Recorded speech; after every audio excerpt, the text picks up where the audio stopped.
vereadores estiveram presentes, a presença de autoridades como o nosso vice-governador Alberto Pinto Coelho, o secretário de governo Dani de Castro, o deputado federal Rodrigo de Castro, essa casa representada pelo vereador Luiz Eduardo, com a presença de grande parte dos vereadores aqui, Antônio Elias, Marcos Nunes, João Januário, Lídio Solener, Carlitos Alves, acho que o vereador Luiz Eduardo já disse. Então, parabéns à Ana Márcia, belíssima, essa grande empreendedora, essa mulher de luta, de fibra, que hoje emprega 120 pessoas e que a tendência é triplicar.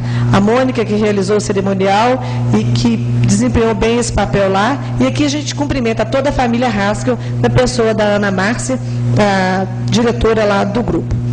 E lembrando, senhor presidente, amanhã, nessa casa, acontece o primeiro curso de capacitação em segurança pública para lideranças comunitárias. Todas as pessoas estão convidadas. O senhor presidente leu aqui a Patrulha da Madrugada, a Polícia Civil. Então, é uma realização do Conselho de Segurança, da UMAN e da Escola do Legislativo, em parceria, né, com a nossa Polícia Militar, a Polícia Civil, a CEMIG, a Prefeitura Municipal de Viçosa estará presente amanhã, a partir das 18h30, nessa casa. São 4 palestras amanhã, 4 palestras depois da manhã, tudo preparando, capacitando as lideranças comunitárias, ou qualquer pessoa que interesse em saber um pouco mais sobre a segurança pública no nosso município. Obrigada, senhor presidente.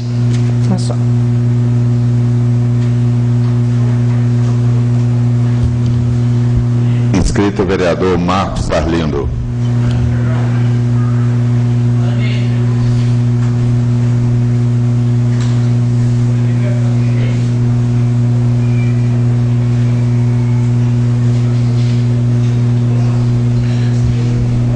Boa noite, senhor presidente, vereadores, público presente, quem nos assiste em casa, nos escutam pelas ondas da rádio.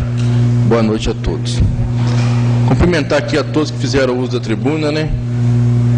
Seu José Geraldo Souza Castro, nosso querido Zé do Pedal, falando em respeito do Lions, né? O Lions dispensa comentários e só merece elogios aí por todo o trabalho prestado aí a nível nacional e a nível mundial. Então, parabéns a todos aí do Lions. A Maria José Cardoso, que iria falar sobre segurança, né? E agora à tarde, pouco antes da reunião da Câmara começar, aqui ao lado, aqui 50 metros da Câmara, um senhor e uma pessoa foi espancada, um grupo de pessoas ali, não vi agressão, mas quando eu passei, estava caído no chão, no momento exato, caído no chão, muito sangue saindo, ele estava só balançando. Até comuniquei com o Pedro foi lá para dar uma assistência também lá. Mas a segurança, a violência, roubo, está em todo lugar, né? Está nos bairros, está na periferia, está aqui do lado da Câmara, enfim. Então, está ficando difícil a gente viver, a gente está vivendo com medo e infelizmente está acontecendo isso a todo lado e a gente não sabe nem a hora que isso pode acontecer até com a gente ou com uma pessoa da gente, né? Então, a segurança tem que ser uma coisa muito debatida e nós precisamos muito de segurança, né? A Vânia, que deu aqui o esclarecimento, parabéns aí a todos ali da direção do CASB. E é isso mesmo, parabéns, porque falou o que a gente não tinha entendido ainda. Então ela explicou, a gente deu para entender, a gente já fez algumas visitas lá e vamos estar fazendo outras visitas também. Ao Luiz Paulo Guimarães, né, Mineiroduto. Luiz Paulo, a gente queria que isso não fosse a realidade aqui do nosso município, né? Mas infelizmente é a realidade, está acontecendo. E o senhor falando aqui que representa lá a Associação de Moradores do Palmital, ainda não constituída, né? Está em organização, porque constituída ali nós temos a Associação de Moradores do Paraíso, que ela abrange Paraíso, Córrego do Engenho, Palmital, tudo ali para cima ali, é uma associação registrada, CNPJ, organizada, documentada, já vai até começar a receber subvenção do Estado e tal, e também luta ali pela comunidade, né? Dia 8 agora nós temos uma visita marcada, até convidei alguns vereadores já, lá na Fazenda Palmital, vamos estar conhecendo ali a Fazenda Palmital, as nascentes de água e tal. Enfim, mineroduto a gente não queria que ele passasse também aqui, não queria. Nenhum vereador queria. O prefeito também não queria, mas como o vereador João Salamo falou, tem coisa que a gente não tem poder. A gente vai até certo ponto, dali para lá a gente não tem poder mais. Mas o poder que nós temos é que o prefeito está querendo fazer agora, que essa casa está apoiando. A construção regular de casas ali no lado do Palmital, Córrego do Engenho, Paraíso. Tem muita casa ali invadindo beira de nascente, tem muita casa sendo construída onde não poderia ser construída, já está pronta. Tem muito esgoto caindo no Ribeirão ali em cima. Então tem muita coisa errada ali que já está prejudicando o curso d'água que vem de lá para cá, infelizmente.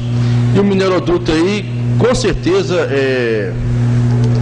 Luiz Paulo, ele vai fazer muito dano ambiental, não só aqui para o nosso município, mas para a região toda, porque não tem como passar ali, máquina entrando, e cavando, e manutenção, e outras coisas a mais, sem atrapalhar o meio ambiente. Então, queria parabenizar aí sua luta, e o pessoal de Santa Clara também, e eu acho que essa água está faltando, não é nem por causa de falta d'água não, porque água nós temos, muita água indo embora aí. Acho que isso aí é até um investimento mais em tecnologias, alguma coisa aí, porque falta água no Alto dos Morros aí, mas eu acho que se o SAAI tivesse investido há um tempo atrás em bombas mais potentes, alguma alternativa, eu acho que o Alto dos Morros hoje não estaria faltando água, porque a gente vê água indo embora. A gente pega ali a Cachoeira de Silvestre, vai água indo embora, pega por lá de lá, está indo embora. Pega a mesma água aqui do Paraíso, ela desce, trata, mas mesmo assim ainda vai muita água embora. Então, eu acho que aí falta mais do que água, aí falta mais investimento, porque a gente visita cada lugar aí que tem água, e tem pouca água, e a água chega com abundância em muitos lugares que a gente nem acredita e ela chega, né? Então, mesmo assim, parabéns aí, vamos estar juntos aqui no sábado. E esse mineroduto aí, infelizmente, desagradou muita gente, mas também agradou muita gente. A pessoa recebeu lá a indenização, já gastou, já comprou outras coisas, e não sabe nem o mal que vai estar causando aí para o nosso município, para o nosso meio ambiente, para as nossas nascentes, para os nossos animais aí, né? Nosso folclore, né, Marcos Nunes? Nossa fauna, enfim, como o senhor falou, é o progresso, né? Mas infelizmente o progresso ele vem e vem atrapalhando a gente, né? Assim como o progresso da informática, assim como o progresso da alimentação. Hoje o povo não come bem, o povo come enlatado, o povo não aguenta muito, o povo adoece fácil, o povo, a família não reúne mais para bater papo, o filho está no computador, o outro filho está no outro computador, aí acontece coisa terrível com a família destruída. Por quê? É a evolução. Infelizmente a evolução ela vem ajudando, mas também ela vem atrapalhando a gente em muito caso. E a família ainda é o ponto, está sendo mais atacado aí com essa evolução, né? Outro assunto que eu queria tocar aqui, senhor presidente. Semana passada, o Geraldão esteve aqui na Câmara, né? E nos cobrando em respeito da audiência pública, que ele veio e falou a respeito da cultura, convocou e pediu para a gente convocar uma audiência pública, e nós não a fizemos, né? Então hoje já foi lida aí uma convocação. Essa audiência foi marcada, eu marquei ela para o dia 16/5/2012, às 18 horas aqui na Câmara Municipal. A gente está discutindo aí a respeito da cultura aqui no nosso município, né? Qual a nossa cultura, a nossa identidade, o que nós estamos perdendo aí a nível de cultura, as bandas de música, forró, rock, pagode, escola de samba, eventos aqui do Nico Lopes, carnaval, pagode, folia de reis, congado, capoeira, karatê, enfim, Viçosa é muito rica com a sua cultura. Então essa audiência pública, vamos estar convidando aí a todos esses órgãos, vão estar representados aqui. A gente está criando aí, colocando um cronograma aí na nossa cultura do município, né? E também está tentando aí canalizar um recurso aí do governo federal, que é um incentivo à cultura no país, né? Então, enfim, essa audiência está marcada para o dia 16 às 18 horas. Senhor presidente, mais um minutinho, estou encerrando. Aqui na Câmara Municipal. E depois de amanhã, dia 26, às 4h30 da tarde, nós vamos ter uma reunião aqui no gabinete do Dr. Celito, o secretário de Cultura, o Geraldão, o José Mário Rangel, a Paola Castro aqui do DCE, o professor Gomercindo da UFV, representante de escola de samba. Eu vou estar representando também essa Câmara, e estou convidando aqui os vereadores que fazem parte da Comissão de Cultura, ao qual eu sou presidente, vereador Marcos Nunes, vereador Antônio Elias, vereador Ângelo Cheque e vereadora Cristina Fontes, para estar participando dessa reunião depois de amanhã, às 4h30 da tarde, mas não impede de outros vereadores também estar participando dessa reunião. Essa reunião tem como pauta a audiência pública do dia 16 da Cultura. Nós vamos estar começando essa reunião numa sala fechada, para a gente chegar no dia da audiência pública, ter já um grupo afiado, um grupo preparado, para poder dar aqui a direção para a nossa audiência pública, né? Enfim, o que eu tinha para falar no momento é isso. Me inscrevo no segundo expediente, o doutor João, e boa noite a todos. Inscrito o vereador Marcos Nunes.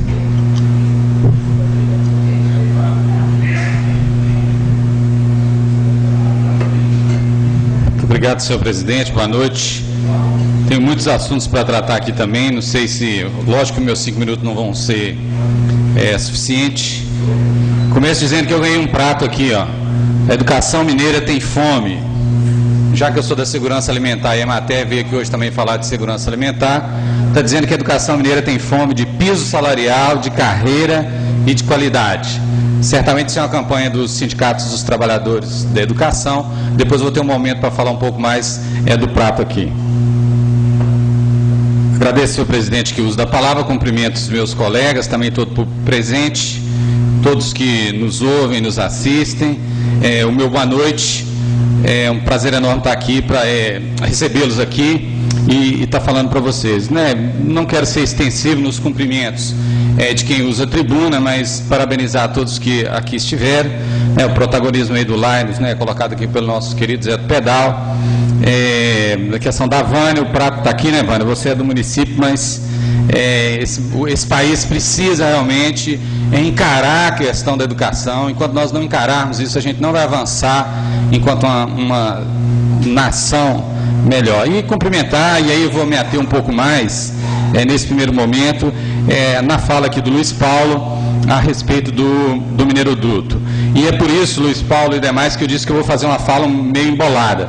Primeiro que eu estou usando a camisa da Romaria dos Trabalhadores, um evento aí da Arquidiocese de Mariana, que tem a pergunta aqui se mineração é bênção ou maldição. É uma pergunta que está aqui. E essa semana também eu recebi, está aqui na minha mão, nem conheço o senador Clésio Andrade, mas estou aqui com o jornalzinho dele.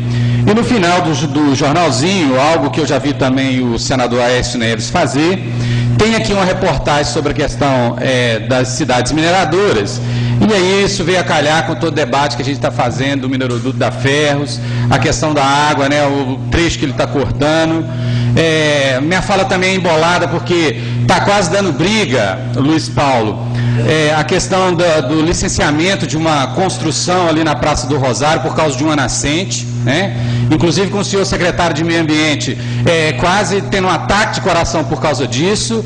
E você veio aqui e disse, está lá no RIMA, no EIA, que tem 31 nascentes lá no Palmital, sendo detonadas e destruídas, e aí a gente também não está fazendo nada. Me desculpem, mas até proponho. Nós devíamos, enquanto vereador, criar uma comissão parlamentar, comunicando com as demais câmaras, para que a gente de verdade discutisse essa questão do Mineiroduto. E aí, eu trago aqui o seguinte, o senador Clésio, eu acho que também aí o senador Aécio Neves faz um pouco disso, grita lá no Congresso Nacional para que aumente o imposto da mineração em Minas, mais recursos para as cidades mineradoras, é o que está dizendo aqui.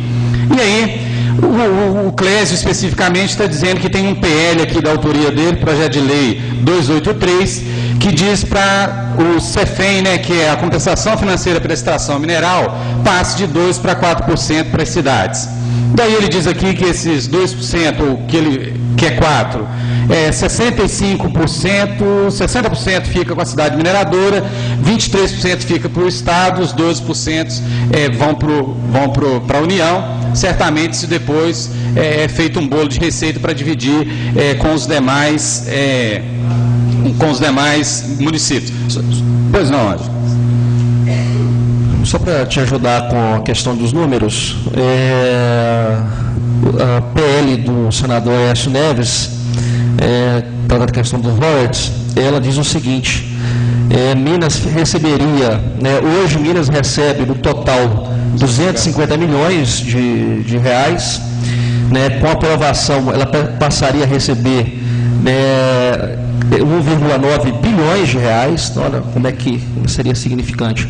E os municípios mineradores, que hoje arrecada 712 milhões, passaria a receber 2,3 bilhões, ou seja, é muito mais dinheiro para a saúde, para o meio ambiente, para a educação em si. Muito obrigado. Pelo menos parece, viu, nobre colega, porque o Clésio justifica aqui que o minério de ferro do Brasil está indo para a China. Depois de industrializar essa matéria-prima, os chineses exportam aço para o Brasil. Estou lendo aqui a reportagem aqui dele, Depois de industrializar a matéria-prima, os chineses vendem para o Brasil, já, entre aspas, já que os nossos industriais demonstram falta de interesse em substituir a importação de aços por produção interna. Nada mais justo que garantir, pelo menos, uma maior receita para os estados por meio do aumento dos royalties do minério de ferro. Na verdade, me deu muita tristeza, senhor presidente, lendo isso aqui, porque muito mais poderes do que nós vereadores têm os senadores, aqui falado do Clésio, o próprio Aécio Neves, e o governo Dilma e demais, para brigar por causa dessa situação. O nobre colega me aparteou aqui, mas existe um detalhezinho aqui no jornal dizendo o seguinte: diversas pesquisas feitas no mundo, inclusive no Brasil, mostram que a mineração tem baixa capacidade de gerar empregos em relação a outras atividades econômicas. As cidades mineradoras em geral se caracterizam por uma forte concentração em detrimento de outros setores de geração de renda e de postos de trabalho, além do forte impacto sobre o meio ambiente, com a formação de grandes crateras, barragens de lama, tão comum, nós conhecemos isso, quem faz o trajeto aqui para Belo Horizonte, a emissão de poeira. A mineração gera pressão sobre os serviços públicos municipais de saúde, de educação, em virtude da atração de grande volume de mão de obra imigrante. Tudo bem, nós podemos até bater palma para o Clésio, pelo AES, por querer aumento do imposto, mas eu acho que o debate é mais profundo. Eles não resolvem o problema, apesar dos dados que o nobre colega acabou de colocar. E aí, meu tempo está acabando aqui por causa do à parte, mas veja bem, o senador também fala aqui na justificativa do projeto dele, que em 2011, por exemplo, a Vale, a nossa famosa Vale do Rio Doce, a empresa privatizada, possui um quase monopólio da mineração de ferro no Brasil, teve o maior lucro líquido da história das empresas brasileiras. Eu já falei isso aqui antes, vou repetir. O lucro da Vale em 2011 foi de 37,8 bilhões de reais. E o lucro em 2010 foi 30,1 bi. Senhor presidente, me dá mais 30 segundos só para fazer essa conta aqui, aí eu me inscrevo novamente. A nossa cidade gasta 100 milhões de reais por ano. Me ajuda a fazer a conta aí. A nossa cidade de Viçosa, cidade de 80 mil habitantes, ela gasta 100 milhões de reais ano. Se eu multiplicar isso por 10, ou seja, 10 anos, nós vamos ter 10 vezes 100 milhões, vai dar 1 bilhão, não é isso? Então, 1 bilhão é o que nós precisaríamos para o orçamento da nossa cidade para 10 anos. A Vale faturou 37 bi. Isso significa, vou reduzir aqui as minhas contas por causa do tempo, significa que o lucro líquido da Vale de 2010 dá para sustentar uma cidade igual a Viçosa por, pasmem, 300 anos. 300 anos. E isso é lucro, gente, só de vender o minério. Vocês imaginam que nós temos que aprofundar o debate, que esse minério poderia ser processado aqui, gerar emprego, trabalho, renda para o nosso povo. Senhor presidente, eu vou me inscrever de novo, porque eu quero sentar, mas... Não deixa. O senhor vereador, sim, eu sugiro, diante do debate que o senhor propôs aí, que o senhor faça um requerimento propondo ao presidente a criação de uma comissão especial. Nós fizemos uma hoje para o enfrentamento do crack, em 60 dias, para a gente poder debater profundamente esse tema. Eu sugiro que o senhor proponha em requerimento que o senhor presidente crie essa comissão especial para discutir a questão do mineroduto, porque assim pode chamar em audiências públicas as câmaras das cidades vizinhas e as pessoas interessadas e a própria empresa. Agradeço a sua ideia, o farei. Bom, os 300 anos, viu, senhor presidente, é só para o lucro de 2010. Para o lucro de 2011, só para 370 anos. Então, eu acho que a gente tem que avaliar isso, pensar.